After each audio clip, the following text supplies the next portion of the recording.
Okay, so the meeting has been started to record and it will be shared at the end of the session. End of the day, I mean to say. Sorry about that. And let's see what we have seen so far till now.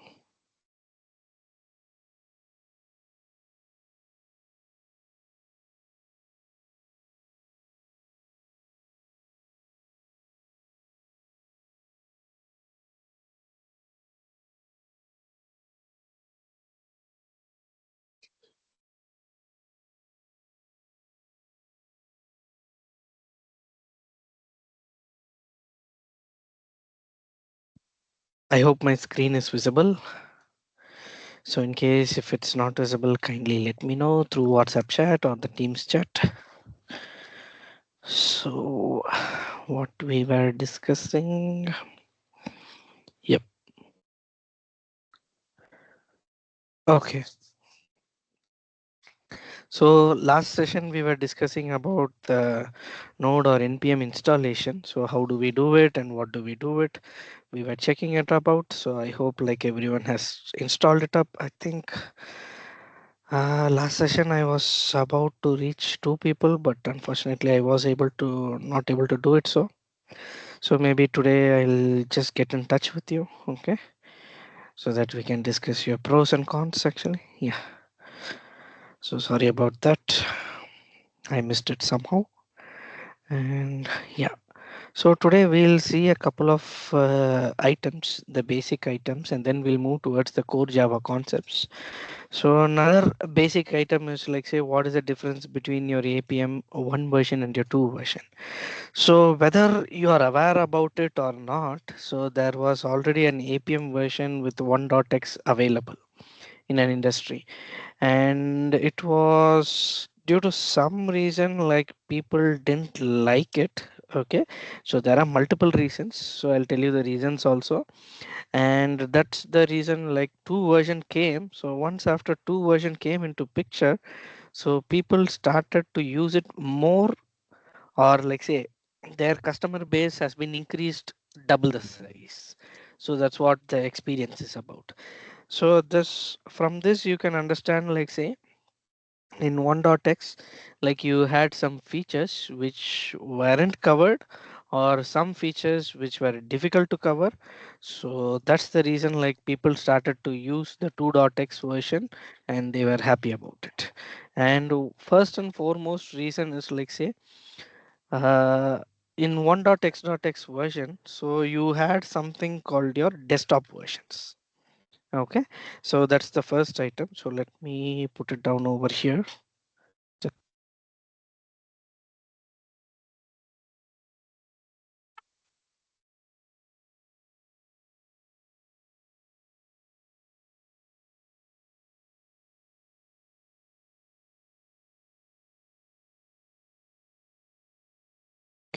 Just a minute.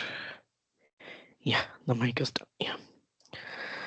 So 1.x.x version, so we didn't have anything as an npm. Okay, so in 1.x we had something called as a APM for desktop, through which we were able to automate the cases. And also like say what happened in APM 1.x.x is like say uh, technically if you see there is something called a touch action. Okay, from technical perspective we had something called a touch action through which gestures were handled. Okay, through which gestures were handled. Okay,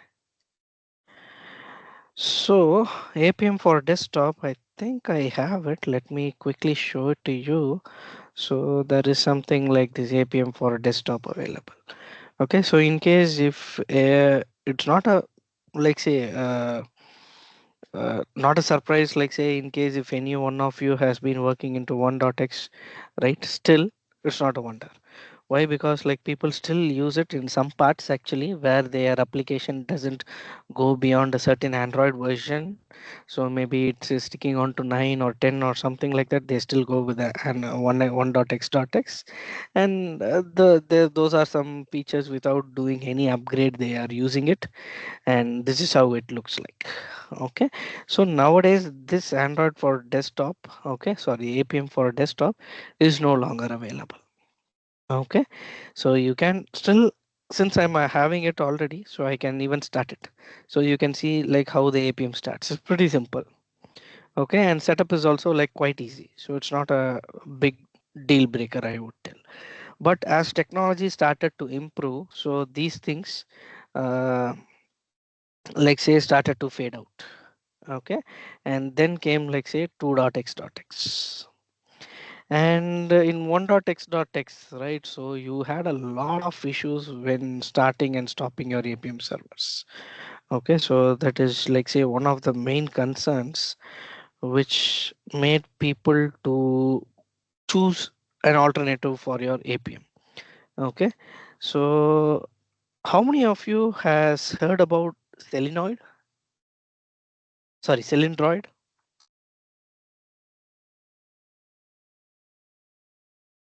Did anyone hear about Selendroid or something? Yes, it is like Selenium's Mhm.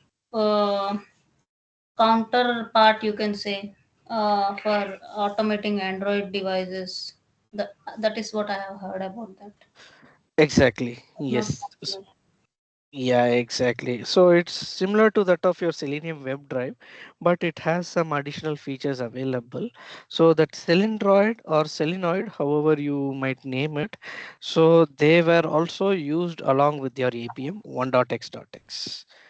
Okay, so and there are a couple of pros and cons, like in case if they are asking in your interview, so let me list it down, the pros and cons, so that you can have like a good comparison. Okay, so maybe I'll send you this documentation also. So in 1.x, if you see like say APM for desktop, we call it up. Okay, and if you want to invoke it from the code, it was a bit tricky one. Okay, since the setup and other things are like say a little difficult, right? So that's the reason. And what we can do over here is like if you eradicate this one, so it's called APM for desktop. So it's a monolithic architecture, so that's what they call it up, and all the driver and functionality are within the driver itself, I would say. Okay, so and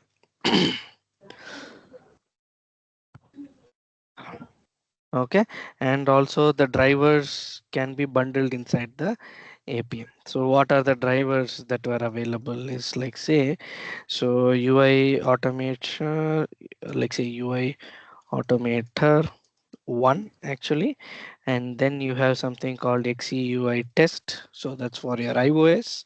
So these were all like say bundled in the APM.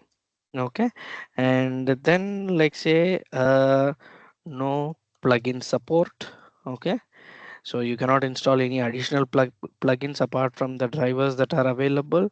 Okay, and basically 1.x.x do not support JSON wired protocol. Okay, and then like say the command line is like say it had only like say basic command line to invoke it or to run it up.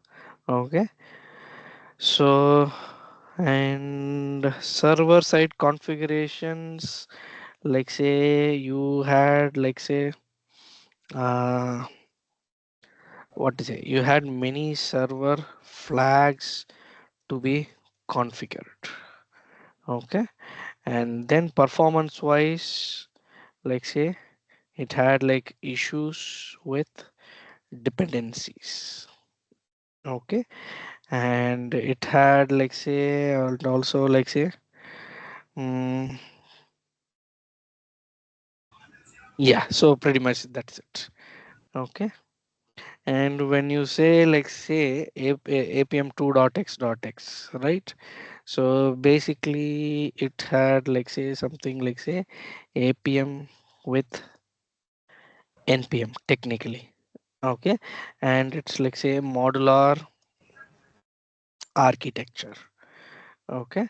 Where the drivers and plugins are mapped separately. Okay. They had some distinctions and distributions. Okay. So that means, like, say, we need to install or uninstall separately. Okay, all these drivers and stuffs. Okay. And when we do what is it, individual installation of the driver, the dependencies were reduced. So that means, like, which dependency you want, you can install it. Okay. And technically, 2.x.x supports the plugins option. Okay.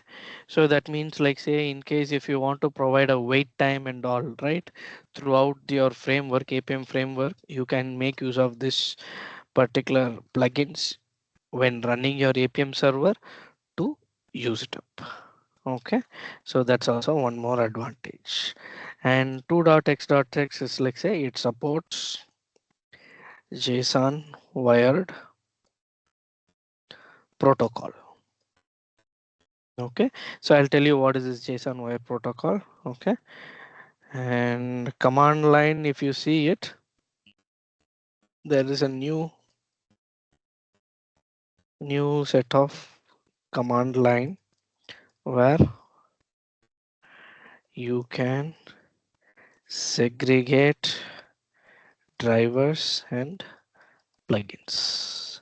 Okay. So that is one good advantage, I would tell. Okay. So whoever has worked inside or what is it? Did anyone work with any of your web automation, maybe Selenium or something, by any chance? Yes. Yeah, so you have, like, say, a couple of wait times available, right? So those wait times and all, it will be easily handled over here with the help of the command line itself. So you don't need to provide separate wait times and other things, configurations. So for whoever doesn't know it, I'll tell you in deeper into it, because for instance, if you are waiting for an element to be appeared inside a mobile application and it didn't appear for a certain amount of time, so our test case by default it will fail. So in order to delay the command that is going to execute for the failure, you can put it at the command level. That means, like, say, when you start your APM server, you can give a command like, say, wait till this particular element is being identified. Like that, you can put a flag so that it will wait for a certain amount of time and then it will be doing it about. Okay. And the next thing is, like, say, when you're going to have, like, say, server flags actually. So most of the server flags are reduced over here. Okay. Server flags are reduced or replaced, I would say, replaced or reduced. Okay. And technically, so it is faster when compared to 1.x.x. Okay, so these are the basic features at the architecture level, that how the improvement has come into it. Okay, so Uh, this is, yeah. Arvind, 1 second. So when you Yeah. say in 1.x.x no plugin support, so we will not be able to install TestNG or Cucumber anything. That's what you want to say. That plugin is different. So this plugin is a different one, little different. So plugin in the sense, TestNG or JUnit or all those frameworks are like say again it's incorporated into a something called your Maven. Okay, Mhm. and that is also like not a plugin, it's a dependency. So plugin is something like say where you're going to install something into your framework and then use it. Maybe Mhm. while kickstarting the server you want to run it, then that's called a plugin. Mhm. So in 1.x plugin is totally not available. The concept itself is not there. But in 2.x.x we can add some plugins, like say a common wait time for the entire APM itself. So when you start your APM server, so you can provide a common wait time so that like say whenever that APM server starts, this particular plugin is added along with that particular server when it starts. So you don't need to provide any additional wait times or something like that. For instance, as an example, wait time is something like an example. So likewise, like say if you want to uh, do something like say like highlight a particular item or something like that, at the plugin level you can do it. So this feature plugin level is provided by the APM itself. Okay, 2.x.x. So, and they have created a lot of plugins. For instance, let me show you some plugin as an example. Okay, so let me open this one. Yeah, so this is a plugin. Like you can see APM wait plugin is there. So you can install it. And there is a relaxed cap, something a public plugin is available where like say it automatically adds capabilities whichever was missing to it. So those things and all you can add it up, and there is something called device farm. So device farm is something like say you can have multiple devices connected. So it's basically it's like a cloud based item, so that also can be done from the command line itself as a plugin. So these are nothing but before even starting your framework, if you want to do something, then this will be helpful. Okay. Hmm. But this was not available as part of your 1.x.x. Okay. Okay. So in my current project, how to know which version they are using, 1.x.x or 2.x.x? How shall I Ah, differentiate it? okay. So in your current project, maybe you can go to the command line or your terminal. Maybe Hmm. I'll show it in the terminal. Maybe later, maybe tomorrow or something. Maybe I'll connect the windows and I'll tell you. Hmm. Like say you can go to the terminal, and if APM is installed, just type APM hyphen hyphen version. So you can see I'm using 2.12.1. Okay. So like this, you can get the version. So Okay. if it is 1.1 version, it will show you 1.1. But currently I don't have 1.1 version. Just for sample to show you how the desktop exists, I just have this one. But it's no longer usable for me. Okay. Got it. Yeah. And if you want an official link, like say documentation or officially like what is the version of the particular APM that is getting released. So there is an APM doc available in the Google. Okay. If you Google it out, just accept it. And there is a quick start available. You can see. So I have the one lesser version. The next version is 2.15. So I didn't update it yet. Okay. Hmm. So this is how you can refer it out. Maybe I'll ping this one for you for reference.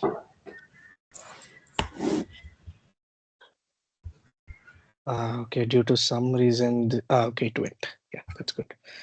Okay, I think some other person also like raised their hand. You know, who is it actually?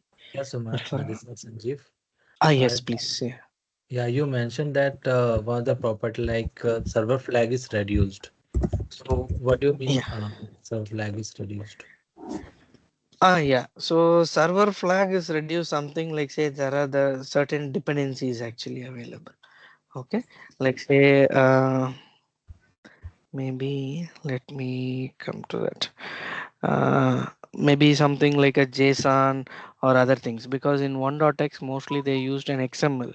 Okay, and those type of configurations are removed now and they are coming to the latest one. Okay, so that's the Okay. reason I mentioned like say some server flags are like say has been deprecated or removed actually. Okay. Okay. Yeah. Got it. Thanks. So kind of a configuration like say previously it used to transmit from the server to the device, that means from the code to the server to the device via XML, and nowadays like they are doing it with the help of a JSON. Okay, so that's the reason like they deprecated few and try to change it also. And what happened is like say by default your APM used to run on a port number called 4723 or any port number it might be. Okay, so they had something like a command called something like this actually. Let me show it to you. Like when you want to run it, you give the command in the terminal or in your command line like apm hyphen hyphen port and space the port number. Maybe for now I give the default one 4723, but the port number is not consistent. When you go to an organization, they give whatever the port number they have it actually in your mission. So like that they can use it up. But in the like say let me put this as 1.x.x as a sample. Okay, they give like this. But in 2.x.x, what they do it is like you can keep it as an environment variable. Okay, like say in case like environment variable in the sense you can keep something like apm underscore port. Okay, and that will be the key and the value will be 4723. Like this you can keep it up. Okay. Okay. Got it. Yeah. Okay, so this is how like say they will be using it up. Yeah, and most probably the configuration again. So in 1.x in 1.x.x basically it's like say mostly it's like an XML. Okay, that will be parsing, but here it's using something called a JSON. Format itself is changed. Okay, and sometimes what happened is like in 1.x.x, if you want to check the logs actually, so what you need to do it is like still you can use these items. Okay, but they are giving some advanced versions of it. You can use it as an environment variable as well. Like say if you want to check the logs, you give apm hyphen hyphen log hyphen level, sorry, level space info you can give it, but here you'll give it like say as apm underscore log score level, which is equal to info, something like this you can give it up. Okay, like environment variable. Okay, so Okay. this is the main things. Yep. Fine, Sumer. Thanks. Yeah, sure, no problem. Okay, so and yeah, so this is pretty much yes. And just to explain you about like what is monolithic architecture and a modular architecture. So basically monolithic in the sense a single unified system where all the components are tightly integrated.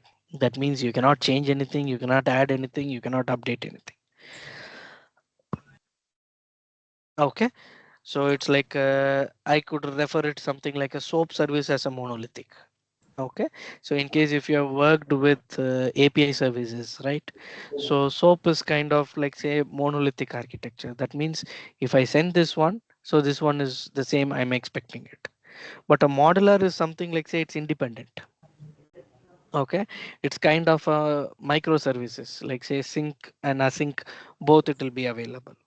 Okay, so that's what the modular architecture will be dealing with. That means like say, so it can be modified, it can be updated, it can be run as a individual module as well. Okay, all these servers. So that's the basic difference I would tell. Okay, and Yeah, so pretty much that's it. And about the architecture part, maybe we don't need to go deeper into it because they won't ask much into it actually. So if they ask it, I have a tabular column. Maybe I can send it to you as well. Okay. So nothing much towards it. Maybe towards the end of the session, I'll share you those differences. Okay. So that you can prepare, you can have it as a handy one. Okay.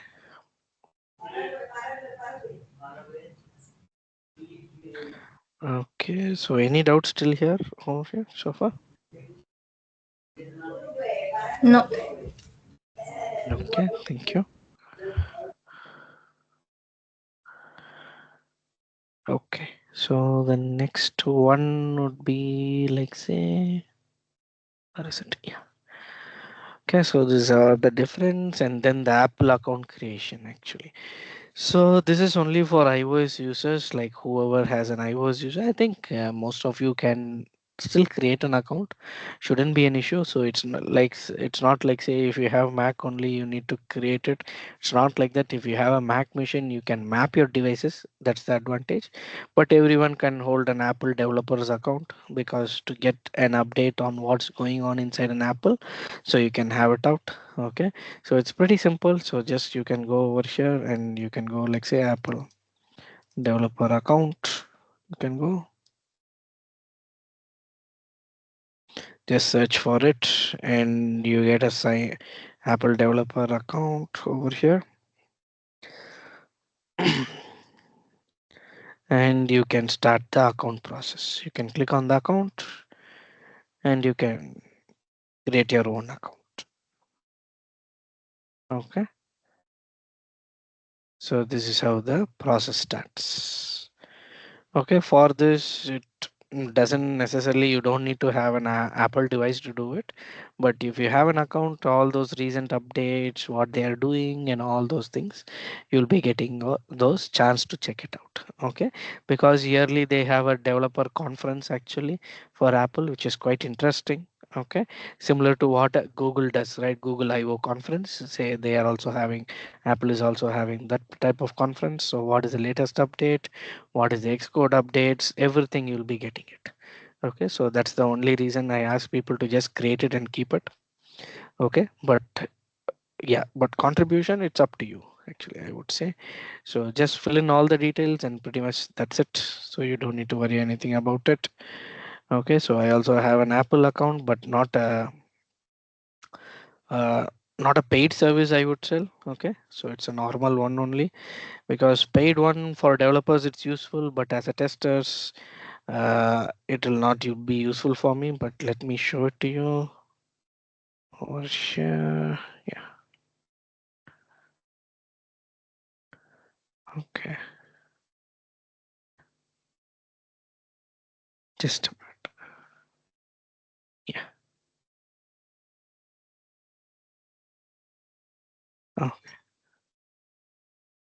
okay, so let me sign in it and show it to you.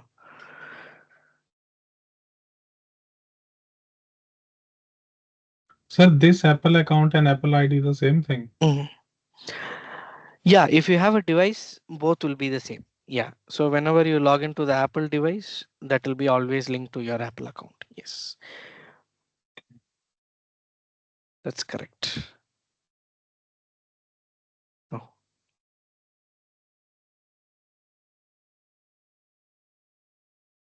541541183. Okay, since I synced everything, that's why like I'm Sir, able to do everything. I've got one question. Should we Yes. install it on our mobile?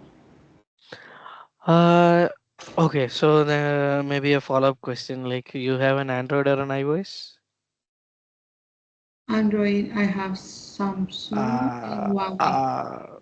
uh, okay. Android, unfortunately, you will not be able to create an Apple account.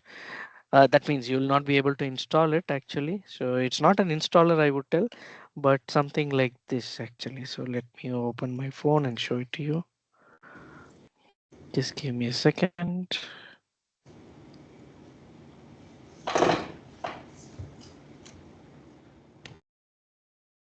Okay, just a second. I've heard some they use Lambda tests. Can we use this one or? Yeah, Lambda test, we can use it up, but I think there is no free service available in Lambda test, only a paid one available. So that's what I initially tried it actually. So then I migrated towards what to say, migrated towards browser stack and sauce lab. Okay. So because Okay. that's Lambda test, I didn't see any like what is it, free version available or a trial version available. Okay, but in your case, it's going to work because you're working on Apple, on Mm-hmm. Mac, and you have the iPhone. I mean, both of them are compatible. But what about Windows and someone that doesn't have an iPhone? So, iOS. Yes, that's where we have the cloud environment.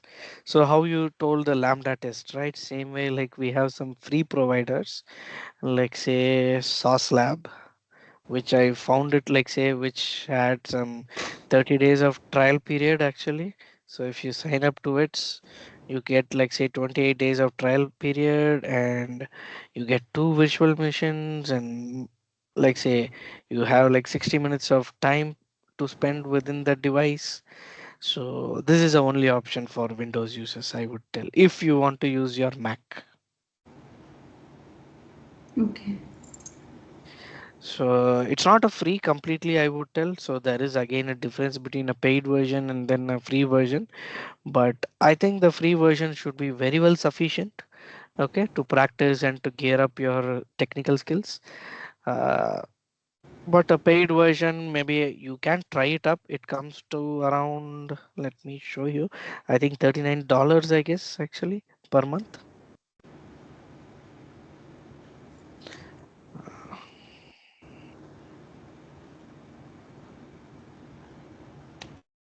Okay.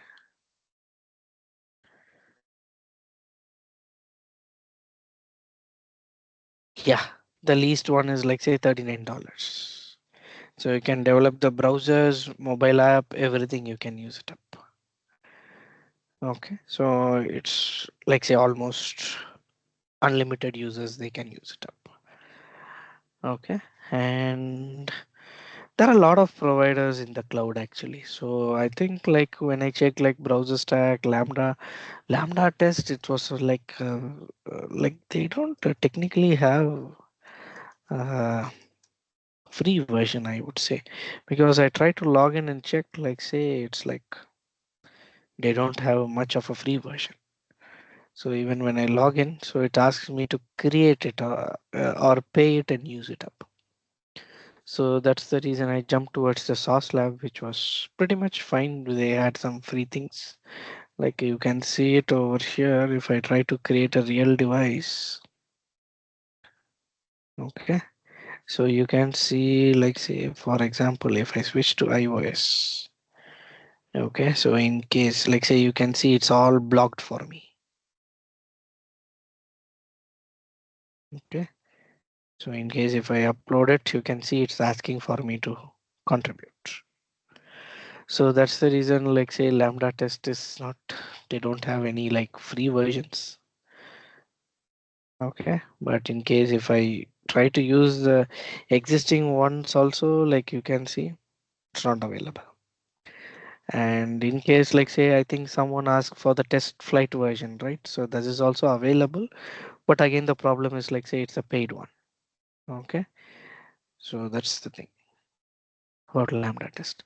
But Sauce Lab, like they're quite flexible. They have 28 days. So you can try using it up. And also like say browser stack. So that's also pretty much friendly. Again, the 30 days trial period is there. You can consume it and this UI looks far more better than Sauce Lab actually, I would tell. But again, it depends on an individual. but Okay. I've got one question. If the trial version is over, Hmm. so then should we create another account and start Yeah, doing the same? exactly. Yeah, you can create another email ID and then you can try to use it up. Yes. Okay, okay. Yes. So that's how it is done actually. For Windows users alone, unfortunately, Mac is not providing any image or virtual desktops for Mac. So that's the reason we need to move towards the cloud. And also, cloud is a bit cheaper when compared to the infrastructure itself because you need to purchase a device, a Mac machine, and all those things. Okay, so yeah, that's how Uh, basically it works. Yeah. so I have a query. If we don't create the Apple ID or Apple account, so what all challenge that we can face during automation? Okay, so during automation, you will not face any issue. But when you want to update your device or your software from maybe say iOS version 18 to 19 version, there you might face an issue because it always requires a sign in to update that version. But as Okay. a tester, we even no need any Apple account. Okay. Okay. Yeah. Yeah. Thanks. So, yeah. So that's only required when like say, I think like to some, I think whether I was told it or not. Maybe I'll cover it in the maybe when we come to the iOS part. So Xcode is dealt only when like say you can in an Xcode you cannot uh, add any application from the Play Store. Okay, so that means Okay. like say if you have a real device, okay, and you want to test an application like say Flipkart on an iPhone, okay, so and you cannot install the device directly. Okay, install Okay. the latest version in the device directly because Xcode will restrict you because it needs a code and the code needs to be built, and once it is built then you can deploy to the real device. So there is a Okay. problem again.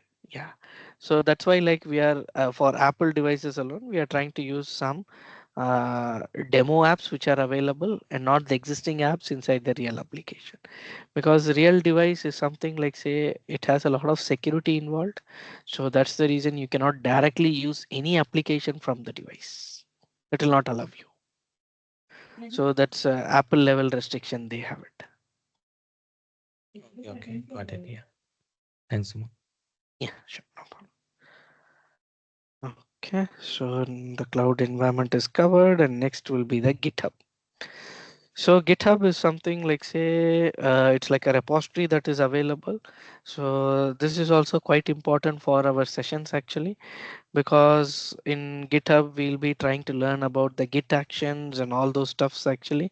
So how to create a YAML file, how to run it up, just some samples we'll be seeing it up. But as a automation tester, if you ask me, do I need to have these knowledge of creating a YAML file and stuff?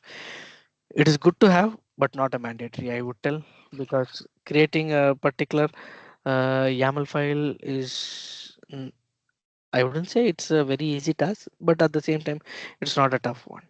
Okay, but it's a good to have skill for any automation testers nowadays, so that you know at least some part of the okay, DevOps process. So that's what their assumption is. And how to create a GitHub account is like maybe everyone can create it up. It's free, open source, no license, nothing. Okay, just go to GitHub, sign up.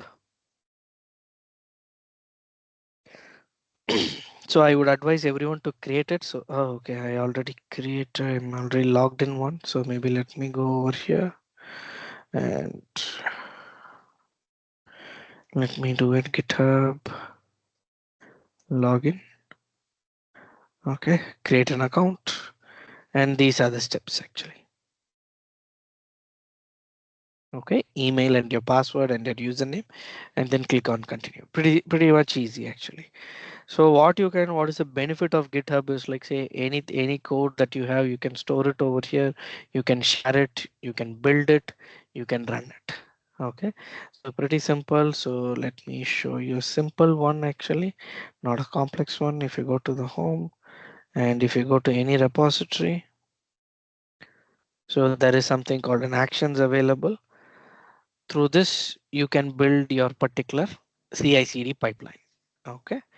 So this is a very easy one. So I'm using a Java and Maven actually. We'll be using it, and then we'll be using it up. And the deployment, you can see it can be an Azure, it can be anything, AWS, and sometimes there will be GCP as well. Let me see. GCP, Google Cloud Platform. No, it's not that. Yeah, it has an IBM and all those things. You can configure it.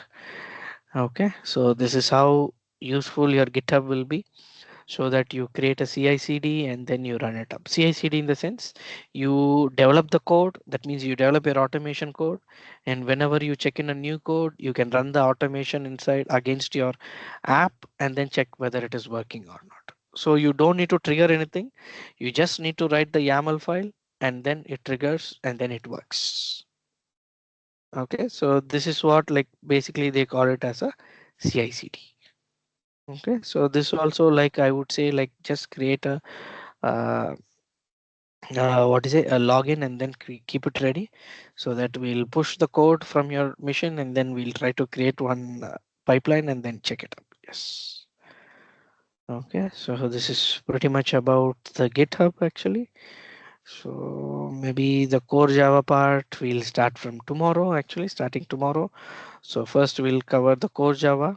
Okay, so since most of us are like say Windows users, tomorrow I'll start with the Windows mission and then I'll move towards the Mac mission. Okay, so we'll start with the core Java part, like what is variable, what is methods, what is class, and all those things, and then we'll take it from there. So I think the basics are done actually. So these are the things that you need to understand like before we step into the Appium part. So most probably we covered all these things and then we'll move towards the core Java part for from tomorrow. Yep. So can you please share this updated file? Yeah, sure. I'll do that And right one away. more question, sir. Do Yeah. companies recruit mobile tester only, or when they recruit, they look for fully automation tester? It depends actually because there are two roles nowadays in QA. One is like SDET, another one is a QA. So SDET means you need to have end-to-end everything. Your Selenium, that means to be more generic, like web automation, mobile automation, API, Jmeter, and all those things. Everything is expected in SDET. Okay, and your compensation also depends on SDET or QA. SDET are always like on the higher scale, and QA is always like say focusing into one specific thing, which includes like functional testing and automation. Okay, but SDET, they don't do functional testing. They create the framework and then they leverage the framework, they maintain the framework, they give the updates. So if it's a SDET role, yes, definitely you need everything, but it's a QA role, either a web or a mobile, and functional testing. So functional testing plus Okay. any one of the automation. Exactly, yes. Either a web or mobile and functional. Okay. Okay. Thank you. Yeah, because it depends on company, because some companies they don't have a website, but still they need some resource, like say where they need to input the details. Yes. So it depends company to company. So if it's a purely what to say, if it's purely something related to your mobile application domain, then definitely mobile automation is required. If it's a combination of mobile and web application, then they wouldn't expect mobile because they will expect you to come inside and learn a bit. If you have the basics, then it should be fine. Yeah. So that's why they have two segregations actually.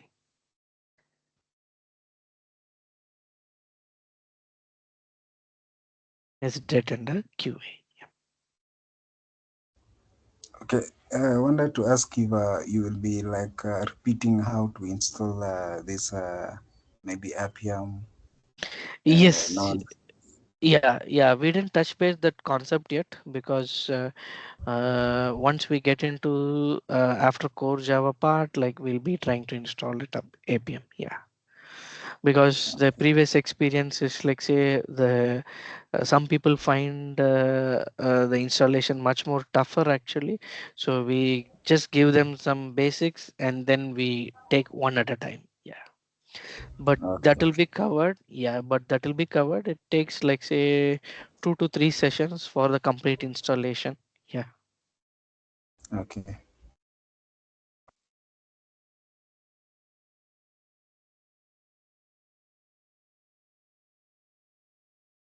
Okay, so any more doubts or anything? So again, like say just a reminder, in case if you're interested to enroll in the course, like say you can contact this person, Mr. Kumar. So enrollments are still on. So I think this is the fourth or third day. I don't remember it up, but yeah, still it's going on. Yeah. So for information, yeah. So kindly get in touch with this person. If he's not responding or something, just ping me as well. Yeah. So, Suma, I have a question that is Mhm.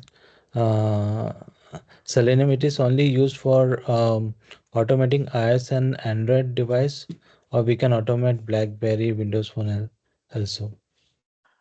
Uh, BlackBerry, no, I wouldn't say no. We can't do it because it's another device. But Windows, we can try. Yeah, there is an option. Yes, Okay, okay, Windows, there is an option. Yeah, BlackBerry, okay, no, we can't do it. Yes. okay, okay. But do BlackBerry still exist? I thought like it's only for some business people. They give it up 1 or 2 device. But do you still do it by any chance? No, no, no. Earlier I used to do, but right now for Ah, last 2 3 years now. okay, got it, got it.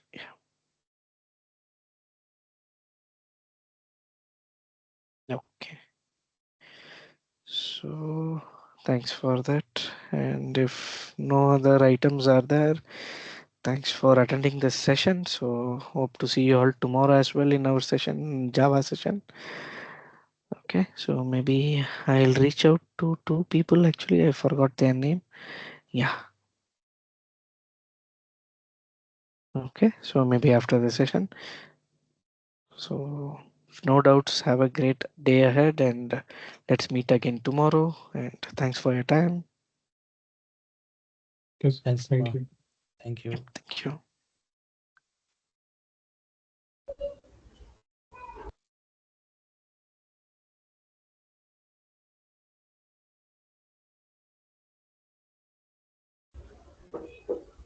Hello. Yes. Okay. Tomorrow. Ah, Tomorrow yeah. I will be working on my night shift. So Okay. Don't worry. I think that is the recording, right? So you'll get it over there. Maybe you can uh, go through the recording, and then if something is there, we can discuss it on the next day. Yeah, no issues. okay. Okay. Okay. Yeah, sure. Yep.